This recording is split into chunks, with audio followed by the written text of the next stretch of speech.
ए पंडित जी, ए पंडित जी, ए पंडित जी, कने बानी ए पंडित जी, ए पंडित जी कने बानी, ए पंडित जी, ए पंडित जी, का भेल तो नहीं का बाप मर गइल का रे? ना पंडित जी, ता हम ए वाला बानी, बीजवा, बीझबा बुझा तड़ा पझड़ुआ के भतीजबा हो।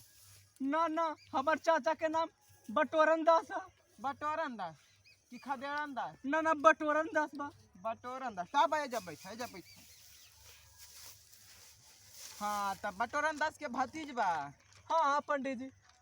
तो का चाहिए हमार चीज बा बोला? पंडित जी होली कहीं आवे वाला बा। होली? हाँ पंडित जी। भाऊजी के टोली पर बोली लगाबे के बा का? ना ना पंडित जी।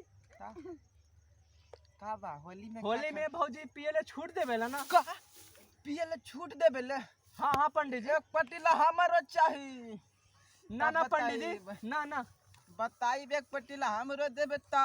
ना ना पंडित जी हम जाता नहीं था। ए कहाँ जाता? बैठा ना बैठा ना, ए बैठा ना हो, बैठा ना। कहाँ जाता? एक पतीला जरी दिला दे तू तो अच्छा रहत हो। ए पंडित जी तू हाँ। का सोचा तारा का कि तोरे मिल जाई? हाँ हो। ना हो वैसा ना कुछ होई। का पी ले बता ना। दारू। जोरे सारा छुछारू। अच्छा एक बात बताओ, तोर भाऊजी होली में खुश रहले? हाँ हाँ खुश रहे ले। जा जा रे बाबू जा, जा ना तो तार काम हो गइल। जा जा आ कौन सवाल बताया दिया वापस। अरे पंडित जी हमार पतरा देखा ना। हाँ हमार मेहरारू डेली मारेला भाऊजी पर। अरे सरऊ बन और सॉरी आनहर।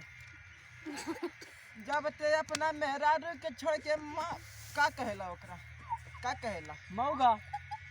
मौगा ना भाऊजी। भाऊजी अपना मेहरारू के छोड़ के अपना भाऊजी के साथे जेब पिए खातिर त मेहरारू मारे न त तोरा आरती उतारी। आरती जाइबे जो निकाल निकाल न रे निकाल। कैसन पंडित जी मारे तू? अरे निकालते हो कि मार निकाल। भाई लोग बुझा तारा बीजवा के भौजी होलिया में खुश रहेला हो। आबे के पड़ी।